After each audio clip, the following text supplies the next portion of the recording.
영등포 푸르지오, 영등포동의 간판입니다. 2462세대의 대단지 아파트, 용적률 249%, 건폐율 16%입니다. 2002년 5월 준공되었습니다. 개화기, 한국형 산업화의 중심지인 영등포. 이 아파트 역시 원래는 공장 부지였습니다. 맥주 공장의 부지였습니다. 일제감정기 맥주 공장이 생겼고 광복 이후에도 조선 맥주 영등포 공장으로 그 명맥을 이어갔습니다. 그러다 대우건설이 해당 부지를 매입하고 아파트를 세운 것입니다. 영등포역 초역세권에 2000세대의 대단지 아파트, 대우건설의 신축 아파트는 외환위기의 한파까지 물리치며 뜨거운 청약 열기를 보였습니다. 분양 당시 평당 400만원 선으로 분양가가 책정되었는데 25평형을 기준으로 분양가는 1억 800만원이었습니다.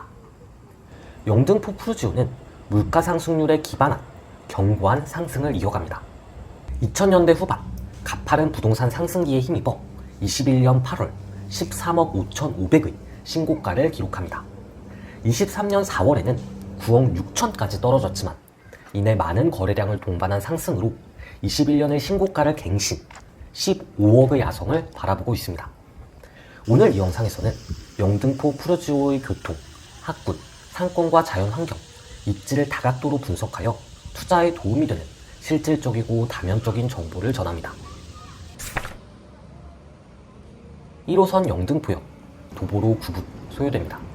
역과 가까운 동이라면 뛰어서 3, 4분 내로 가능합니다. 영등포역은 경부선 철도 중 매우 유의미한 정차역입니다. 수도권 전철 1호선뿐 아니라 KTX, 무궁화호, ITX가 정차합니다. 경부선과 호남선 열차가 모두 정차하기 때문에 가장 번잡한 역 중 하나입니다.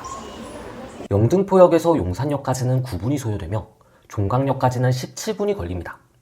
인천까지는 급행을 타고 37분, 수원역까지도 급행 타고 37분이 걸려 인천, 경기 남부 접근성이 우수합니다. 다만 수도권 전철을 기준으로는 환승하는 역이 하나도 없어 1호선 루트를 제외하고 철도 이동에 제약이 있다는 한계가 있습니다. 그러나 신안산선 개통 이후에 여의도로 환승 없이 이동할 수 있습니다. 구로 디지털 단지로의 이동도 용이해집니다. 버스 교통이 훌륭합니다. 경부선을 넘으면 경일로가 보입니다.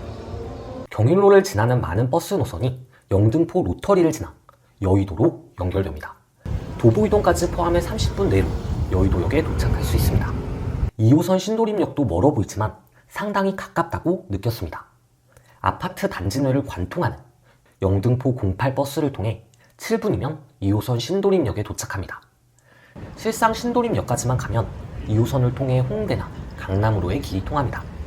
도보로도 22분 정도이니 백육동 등 왼편에 위치한 단지들은 걸어서도 갈 수 있는 거리입니다. 도로교통에 있어 조금 아쉬운 점이라면 단지가 큰 도로를 접하고 있지 않다는 것입니다. 도영로라는 도로가 아파트 북쪽에 놓여 있습니다. 왕복 4차선입니다. 그래도 위치 자체가 탁월하기 때문에 영등포 로터리만 통과하면 여의도까지 10분 정도 소요됩니다. 여의도로와 마포대로를 쭉 타고 광화문까지는 28분이 걸립니다. 영원초등학교를 완벽하게 품고 있습니다. 소품화의 교과서 같은 단지입니다. 한켠에 영원초등학교가 위치하며 아이를 정말 편히 통학시킬 수 있습니다. 다만 중학교와 고등학교는 모두 멉니다. 영원중학교와 대영중학교 모두 도보로 20분 이상이 소요됩니다. 학원가가 형성되어 있지 않다는 건 역시 약점입니다. 대체로 초등학교 아이를 키우기에는 정말 좋으나 중학교로 넘어가는 순간 고민이 많아질 것입니다. 파리바게트, 메가커피, 피자스쿨 같은 음식점 브랜드가 도처에 위치해 있습니다. 영등포 롯데백화점, 타임스퀘어, 신세계백화점 등 놀거리가 정말 풍부합니다. 타임스퀘어까지는 걸어서 15분 정도가 걸립니다. 영등포역이라는 전국구 역사에 힘입어 주변의 백화점, 즐길 상업시설과 문화시설이 많습니다. 단지 내 조경이 훌륭합니다. 2000년대 초반의 아파트 중에서는 영등포 푸르지오의 조경이 가장 다채롭고 인상적입니다. 특히 영일 어린이공원은 단지와 매우 가깝고 단지 내의 놀이터가 아니라 조금 더 개방적인 느낌이 있어서 아이들이 놀기에도 어른들이 거닐기에도 참 좋다고 느꼈습니다. 크게 세 가지의 호재가 있습니다. 첫째, 재건축입니다. 중공업 지역이라 용적률 400%를 받을 수 있습니다. 임대세대도 없어서 동의도 수월합니다. 서울시가 미는 서울 서남권 대개조 정책과도 맞물려 있습니다. 땅의 모양도 워낙 이쁘고 상가도 크지 않아 여러모로 재건축 가능성이 높습니다.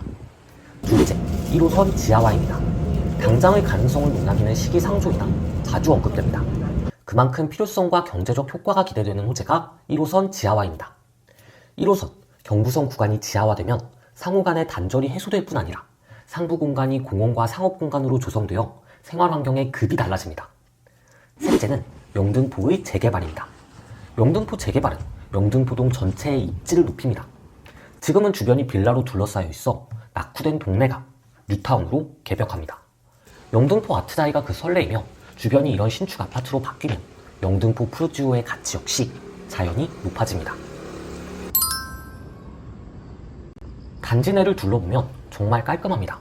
2000년 초반에 지어진 아파트 중에서 이 영등포 푸르지오만큼의 퀄리티를 가진 단지가 과연 있을까 싶을 정도로 훌륭합니다. 2002년에 이 정도의 컨디션이었다면 정말 좀 센세이션했을 것 같다는 느낌입니다. 세대수도 많고 여기랑도 가깝고 지하주차장도 광활합니다. 다만 주변이 아직까지는 어수선한 빌라 단지로 이루어져 있습니다. 이 대조는 꽤나 극적이어서요. 지도를 통해서도 영등포 푸르지오와 신길 뉴타운 사이의 거대한 빌라 숲이 보입니다. 재개발을 통해 이 지역들이 모두 신흥 아파트촌으로 변모한다면 영등포의 위상이 한껏 올라갈 것입니다. 물론 시기는 장담할 수 없습니다. 철도 소음에 관한 문제도 있습니다. 영등포역과 가까운 앞동들은 철도 소음으로부터 자유로울 수 없습니다. 또한 경부선을 넘어 경일로로 가는 직선거리는 짧지만 고가를 오르고 내려야 하기 때문에 체력 소모가 있다는 점 역시 두 동네를 단절하는 요인일 것입니다. 그럼에도 불구하고 많은 거래량과 함께 미래의 호재가 유효한 아파트이며 대단지의 영등포 역세권의 안전한 아파트라고 생각합니다. 신안산선, 주변 지역의 재개발, 1호선 지하화 등의 과제가 차례로 완수된다면 이 아파트의 가치도 꾸준히 상승할 것입니다. 그럼 이것으로 영상을 마치겠습니다. 감사합니다.